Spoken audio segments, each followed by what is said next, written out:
sebutkan berapa negara yang berbatasan langsung dengan Indonesia. Yang Kak Sepengetahuan tahu. Kak.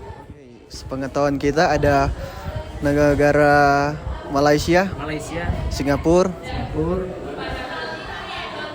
Timor Leste, Timor Leste, Papua Nugini, dan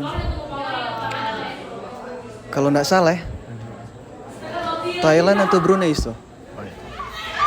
Malaysia. Malaysia. Ini berbatasan langsung, enggak, misalnya ada antara sungai, laut. Langsung. Langsung. Kita tahu cuma itu. Malaysia. Apa ya? 2 kurang pasti sih. Apa Bu? Sebut. Ibu cuma tahu ya kayak Malaysia, Papua Nugini. Papua Nugini. Ya. Itu saja.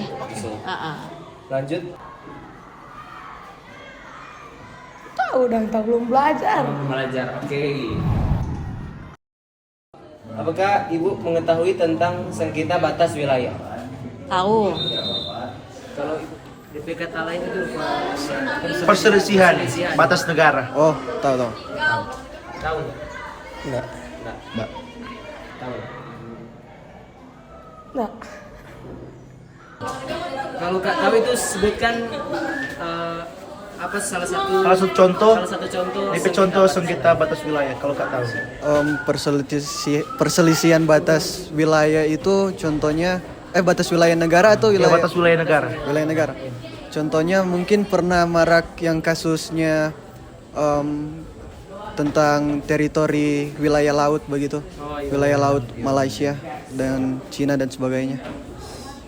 Kalau Ibu tahu itu sebutkan apa yang Ibu ketahui? Yang tahu yang kayak sengketa batas wilayah yang itu yang Malaysia yang sering diperdebatkan DP titik. Nah, Kira-kira bagaimana Kak berperan dalam menjaga batas wilayah? Dari hal kecil misalnya. Bagaimana ya? Mungkin kalau sebagai masyarakat awam begini, mungkin lebih ke menunjukkan kalau orang itu memang memiliki orang pe daerah kekuasaan begitu dong. Rupa kayak menunjukkan contohnya lewat sosial media, mengekspos orang pe kepemilikan begitu. peran dalam menjaga batas wilayah sebagai masyarakat. Ya, sebagai masyarakat mungkin yang pertama ketika orang tahu batas wilayah Indonesia di sebelah mana, mungkin salah satu yang bisa orang lakukan ya tetap pertahankan itu ya. Terus mungkin konfirmasi dengan pemerintah seperti apa begitu. Jangan termakan dengan sesuatu yang mungkin belum terang tahu kebenarannya. Bingung no. Apa menjaga toleransi apa? Toleransi penting no, karena di Indonesia kan negara toleransi. Kalau pertengkaran antar umat beragama itu kan tidak bagus tuh. Mungkin bolehlah menjaga toleransi. Apa nih? Apa itu? ya, menghargai sesama, jangan jangan pilih teman. Oke. Yang berikut itu, apakah persatuan dan kesatuan rakyat diperlukan untuk menjaga wilayah NKRI? Perlu. Soalnya kalau nendak akur. Kalau nendak akur itu bangsa Indonesia boleh terpecah belah. Misalnya Kalimantan kemarin Sulawesi. Aduh. Semua bikin negara sendiri-sendiri. Nah, bagus tuh itu. Sangat diperlukan. Belum. Siap. Kalau ada NKRI itu orang tidak bisa bersatu. Berikut itu, apakah Kak sudah melakukan hal yang bisa menjaga wilayah negara tersebut? Tadi Kak bilang lebih mengekspos tuh terompe kepemilikan. Apakah itu Kak selalu lakukan atau belum? Jujur belum. Sudah Bu. Tunggu ada bilang tadi nggak? Sudah. Oke. Pastinya dengan mengikuti setiap peraturan yang ada sebagai warga negara Indonesia sudah menjadi salah satu kontribusi yang dilakukan. Ada sudah dan Sudah, ada yang belum. Ada. Kalau sudah ngasih baking, sebutkan satu hal yang Ngana lakukan dalam menjaga ini keutuhan wilayah. Satu hal. Itu tadi dong.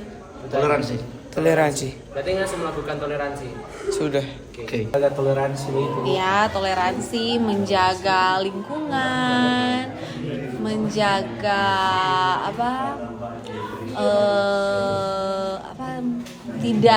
tidak terpengaruh dengan negara lain, tidak termakan hoax, karena kan sekarang banyak yang Berita hoax gitu. iya, berita hoax, misalnya kebudayaan ini diklaim oleh negara lain. Nah, jangan termakan hoax seperti itu. Sekian untuk pertanyaan, Bu. Orang lanjut di Ruby presentasi. Misal ini Pak tapi rumah tuh, kita dapat dia tanam pohon mangga. Pohon mangga Pak, kan di rumah itu ada batas tuh dengan rumah lain, dengan Birman, dengan tetangga. Jadi kita tanam nih pohon mangga Pak, kita wilayah rumah. Mar ternyata ini Birman atau tetangga di sebelah aja ambil tuh pohon mangga. Tuh mangga, buah mangga. Itu seakan-akan bikin ada perselisihan antara orang. Nah, karena orang nyenak hargai itu batas wilayah rumah yang orang sutaru. Nah, lanjut. Jadi batas wilayah itu merupakan garis atau area yang memisahkan dua wilayah. Jadi ini DP bentuk seperti negara.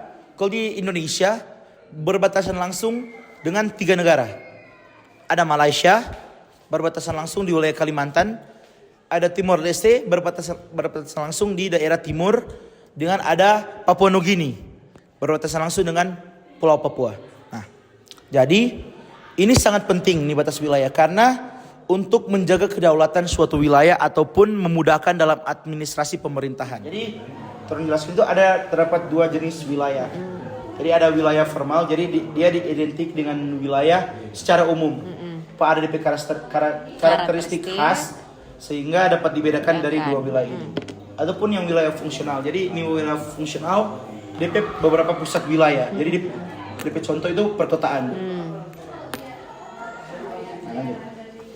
Jadi orang contoh sengketa wilayah itu dari sengketa wilayah, sengketa Pulau Sipadan dan Likitan. Jadi kalau Ibu tahu toh, jadi ini Indonesia pernah bersengketa dengan Malaysia terkait klaim 2 pulau di perbatasan Kalimantan Timur. Jadi yakni Pulau Sipadan dan Likitan.